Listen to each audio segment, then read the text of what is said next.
नमस्कार दोस्तों, स्वागत करते हैं आप सभी लोगों का एक बार फिर से भरसोई एकेडमी में। और आज की इस वीडियो में हम लोग क्लास 10th के लिए काफ़ी ज़्यादा इंपॉर्टेंट क्वेश्चंस लेकर आए हुए हैं। और इसमें सारे क्वेश्चंस का सॉल्यूशन बना हुआ है, पहले से बना हुआ है, ठीक है। तो आप लोग को समझने में बिल्कुल दिक्कत नहीं होगा। और इसी टाइप से अगर आप एग्जाम में बनाते हो तो आपको पूरा नंबर मिलेगा, उस क्वेश्चन के ऊपर पूरा नंबर मिलने वाला है, ठीक है। और ये एक ही वीडियो नहीं बल्कि इस तरह के बहुत सारे वीडियो आप लोग को चैनल पर बहुत जल्द सब नए नए वीडियो देखने को मिलेंगे। तो सारे वीडियो को आपको देखने के लिए सबसे पहले चैनल को सब्सक्राइब कर लीजिएगा और वीडियो पसंद आए तो लाइक कर दीजिएगा, ठीक है। यहाँ देखिएगा पहला क्वेश्चन है, अभाज्य 120 का अभाज्य गुणनखंड 120 का अभाज्य गुणनखंडों के गुणनफल के रूप में लिखिए। तो इसको आप लोग कैसे बनाइएगा उसको देख लीजिएगा आप लोग। सबसे पहले क्या कीजिएगा, 120, ठीक है, 120। अब इसको काटना शुरू कीजिएगा, 2 से कितना आएगा 60, फिर 2 से काटिएगा 30 आ जाएगा, फिर 2 से काटिएगा 15 आ जाएगा, फिर 3 से काटिएगा तो कितना आएगा 3 5 3 15, तो 5 यहाँ पे आ जाएगा, फिर 5 से 1 आ जाएगा, ठीक है।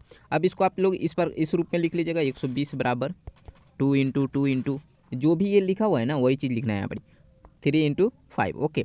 अब यहाँ पर ये तीनों, ये जो 2 तो 3 बार आ रहा है, यानी 2 का घात जो हो जाएगा वो 3 हो जाएगा, ठीक है। 2 का घात 3 हो जाएगा इंटू 3 इंटू 5, ये आपका आंसर हो जाएगा। इस प्रकार से आप लोग आंसर बना कर आइएगा, ठीक है।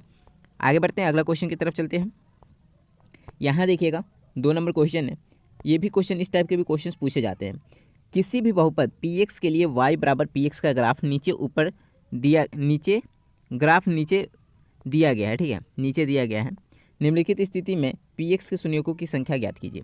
अब यहाँ पर px का शून्यक का संख्या ज्ञात करने के लिए बोल रहा है, ठीक है। अब यहाँ पर आप लोग देख रहे हैं कि ये जो लकीरा है ना, ये जो कर्व है यहाँ पर, ये देखिएगा ये वाला। अब ये वाला जो है ये x को कितना बार काट रहा है, x को कितना बार टच कर रहा है, वही इसका px का मान हो जाएगा, ठीक है। तो यहाँ पर आप लोग देखिएगा कि यहाँ पर एक बार पहले बार ये x एक्सिस है और ये y एक्सिस आपको पता होगा। तो यहाँ पर ये पहला बार यहाँ पर टच कर रहा है और दूसरा यहाँ पर टच कर रहा है, मतलब x को ये कितना बार टच कर रहा है, 2 बार, यानी इसका px के शून्यों की संख्या क्या हो जाएगी, 2 हो जाएगी। आप लोग इस प्रकार से आंसर लिख दीजिएगा, ठीक है। आगे बढ़ते हैं, अगला क्वेश्चन देखिएगा। यहाँ पर 3 नंबर क्वेश्चन है, जांच कीजिए कि x बराबर 2x प्लस 3 बराबर क्या हो जाएगा, एक्स स्क्वायर प्लस 1। तो इसको किस प्रकार आप लोग बनाइएगा कि आप लोग को पूरा नंबर मिलेगा वो देख लीजिएगा। यहाँ पर आप लोग क्या करना है, पहले 2x प्लस 3 बराबर एक्स स्क्वायर प्लस 1, ठीक है। तो अब x को 2x से गुना कीजिएगा, तो 2x को गुना जब कीजिएगा x को तो एक्स स्क्वायर आ जाएगा। फिर x को यहाँ पर देखिए, यहाँ पर बाहर में कुछ नहीं है तो प्लस है, और यहाँ पर अंदर में प्लस है तो प्लस प्लस क्या हो जाएगा, प्लस होगा, ठीक है। अब x को 3 से गुना करेंगे तो 3x हो जाएगा, ठीक है, बराबर इधर देखिए एक्स स्क्वायर प्लस 1। अब यहाँ +1, यहाँ पर +1 है तो यहाँ इधर जाएगा तो क्या हो जाएगा, -1 हो जाएगा, ठीक है, इधर -1 हो जाएगा। इधर एक्स स्क्वायर प्लस में तो इधर जाएगा तो -x स्क्वायर हो जाएगा, और यहाँ पर माइनस होगा, ठीक है। तो x square plus 3x minus 1 बराबर 0, ठीक है। और यहाँ पर देखिएगा कि यह ax square plus bx plus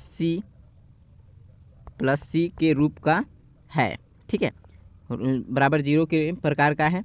अतः यह दिया गया समीकरण क्या है, द्विघात समीकरण है, ठीक है। इस प्रकार से इसको आप लोग बना लीजिएगा, इसको आप लोग देख सकते हैं। आगे बढ़ते हैं, यहाँ देखिएगा 4 नंबर क्वेश्चन है, मान निकालिए। मान निकालना है साइन 18 डिग्री बराबर कोस 72 डिग्री का, इसका मान क्या होगा, ठीक है। तो यहाँ देखिएगा इसको किस प्रकार से बनाएगा, चूँकि साइन जो 18 डिग्री है और कोस 72 डिग्री है। एक बात बताइए, हम लोग साइन 18 डिग्री, ठीक है, साइन 18 डिग्री और कोस को हम लोग 90 - 18 लिख सकते हैं। जैसे मान लीजिए हमारे पास 5 रुपया है, या हम कह सकते हैं कि 10 रुपये में मेरे पास 5 रुपया कम है, तो मेरे पास 5 रुपया है, ठीक है। तो वही चीज़ यहाँ पर हो रहा है, यहाँ पर 18 लिखा हुआ है, नीचे में ये भी 72 ही है, यहाँ पर कोस 72 ही लिखा हुआ है, लेकिन 90 - 18 करेंगे ये भी तो 72 ही आएगा, ठीक है। अब यहाँ देखिए आपको एक फॉर्मूला पता होगा, कोस 90 माइनस थीटा बराबर क्या होता है, साइन थीटा होता है। कोस 90 माइनस थीटा बराबर क्या हो जाता है, साइन थीटा हो जाता है, ठीक है। और यहाँ पे थीटा के जगह पे क्या है, 18 है, यानी साइन 18 डिग्री हो जाएगा यहाँ पर, ठीक है। यहाँ पर साइन 18 डिग्री हो जाएगा। यहाँ पर वो चीज़ लिखा हुआ है कि कोस 90 डिग्री माइनस थीटा बराबर क्या होता है, साइन थीटा होता है। और यहाँ पर क्या है, कोस 90 डिग्री माइनस 18 है, तो यहाँ पर क्या हो जाएगा, साइन 18 डिग्री हो जाएगा। अब ऊपर में भी साइन 18 डिग्री, नीचे में भी साइन 18 डिग्री, साइन 18 डिग्री को साइन 18 डिग्री से काट दीजिए, आपको आंसर क्या मिल जाएगा, 1 मिल जाएगा, ठीक है। ये आपका आंसर हो जाएगा, ठीक है। आगे बढ़ते हैं, अगला क्वेश्चन देखिएगा। यहाँ पर ही 5 नंबर क्वेश्चन है। 5 नंबर क्वेश्चन की समांतर श्रेणी, 5 नंबर क्वेश्चन देखिएगा, समांतर श्रेणी 3 1 -1 -3 के लिए सार अंतर लिखिए। सार अंतर कैसे हम लोग पता चलता है, कोई भी 2 ठो पद लीजिए और उसके बाद वाले पद से उसके पहले वाले पद को घटा दीजिए, आपको आंसर मिल जाएगा, उसका सार अंतर मिल जाएगा। तो प्रथम पद जिसको हम लोग ए से प्रदर्शित करते हैं, जिसको हम लोग ए से डिनोट करते हैं, बराबर क्या है यहाँ पर प्रथम पद देखिए क्या है, प्रथम पद है आपका 3, ठीक है। और द्वितीय पद हम ऐसे ले लिए, आप चाहे तो द्वितीय और तीसरा पद ले सकते हैं और उसको घटा सकते हैं, ठीक है। यहाँ द्वितीय पद बराबर क्या है 1 है, तो 1 लिख दिए। अब यहाँ पर सार अंतर निकालने, सार अंतर यानी कि डी, जिसको हम लोग डी से प्रदर्शित करते हैं, तो सार अंतर निकालने के लिए क्या करेंगे, द्वितीय पद में से प्रथम पद को घटा देंगे, तो 1 -3 करेंगे, 1 -3 करेंगे तो क्या आ जाएगा हमारे पास आंसर -2 आंसर आ जाएगा, ठीक है। ये आपका बन जाएगा। यहाँ देखिए 6 नंबर क्वेश्चन है कि आर त्रिज्या वाले वृत्त का क्षेत्रफल लिखिए। आर त्रिज्या वाला वृत्त का क्षेत्रफल, यानी वृत्त का क्षेत्रफल ये पूछ रहा है, तो वृत्त का क्षेत्रफल क्या होता है, πr² होता है, ठीक है। तो ये आपको यहाँ पर लिख देना है, ये आपको इसका आंसर हो जाएगा, ठीक है। आगे बढ़ते हैं। यहाँ देखिए 7 नंबर क्वेश्चन, क्या सभी त्रिभुज समरूप होते हैं, क्या सभी त्रिभुज समरूप होते हैं, समबाहु या समद्विबाहु। कौन से सभी त्रिभुज समरूप होते हैं, समरूप का मतलब एक ही जैसा दिखते हैं। तो जो समबाहु त्रिभुज होता है, उस समबाहु त्रिभुज कैसा होता है, जिसका तीनों भुजा बराबर हो, ठीक है। तो तीनों भुजा, वो छोटा बनाइए या बड़ा बनाइए, उसका तीनों भुजा बराबर रहेगा तो क्या हो रहेगा, एक दूसरे के जैसा ही दिखेगा, ठीक है। लेकिन समद्विबाहु क्या होता है, समद्विबाहु में कहते हैं कि 2 भुजा बराबर होना चाहिए, 2 भुजा बराबर होना चाहिए, ठीक है। ये ऐसा बन गया, मान लीजिए एक और हम बना लेते हैं, इसमें ऐसा बन गया। तो दोनों तो समरूप जैसा एक जैसा नहीं दिख रहा है, लेकिन समबाहु जो होता है एक ही जैसा दिखता है, ठीक है।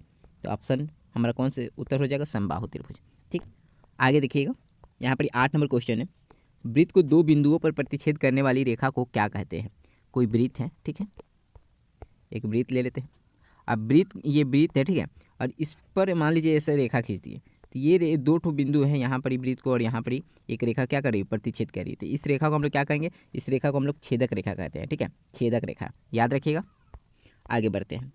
यहाँ देखिएगा 9 नंबर क्वेश्चन है, घटना ई की प्रायिकता और घटना ई नहीं की प्रायिकता का योग क्या होगा, जोड़ क्या होगा। तो इसको हम लोग किस प्रकार से बनाएंगे वो देख लीजिएगा। घटना ई की प्रायिकता बराबर, जिसको हम लोग पी ई से डिनोट करेंगे, ठीक है, और घटना ई नहीं की प्रायिकता जिसको हम लोग पी ई डैश से डिनोट करते हैं, ई डैश से डिनोट करते हैं, ओके। अब यहाँ देखिए, चूँकि पी ई घटना ई की प्रायिकता प्लस घटना ई नहीं की प्रायिकता क्या हो जाएगा, बराबर 1 हो जाएगा। अब कैसे हो आप लोग थोड़ा सा समझ लीजिएगा, ठीक है। जैसे मान लीजिए हमारे पास एक कोई मैच हो रहा है, ठीक, उसमें टॉस हो रहा है, ठीक है। हमारे पास एक सिक्का है, सिक्का को उछालेंगे तो या तो चित आएगा या पट आएगा, ठीक है। तो यहाँ पर ही कुल परिणाम क्या है, 2 ही ठो आ सकता है, चित या पट, ठीक है। अब पट आने की प्रायिकता क्या हो जाएगा, 1/2।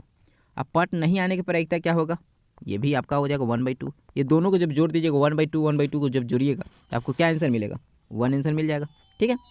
चलिए आगे बढ़ते हैं। यहाँ 10 नंबर क्वेश्चन देखिएगा। 10 नंबर क्वेश्चन है, वर्ग अंतराल एवं संचयी बारंबारता के खींचे गए एक आलेख को क्या कहते हैं। तो वर्ग अंतराल एवं संचयी बारंबारता के बीच खींचे गए आलेख को हम लोग क्या कहते हैं, संचयी बारंबारता वर्ग कहते हैं या त्वरण कहते हैं उसको, त्वरण, ठीक है, त्वरण रेखा ऐसा भी बोला जाता है, ठीक है। तो याद रखिएगा इसको,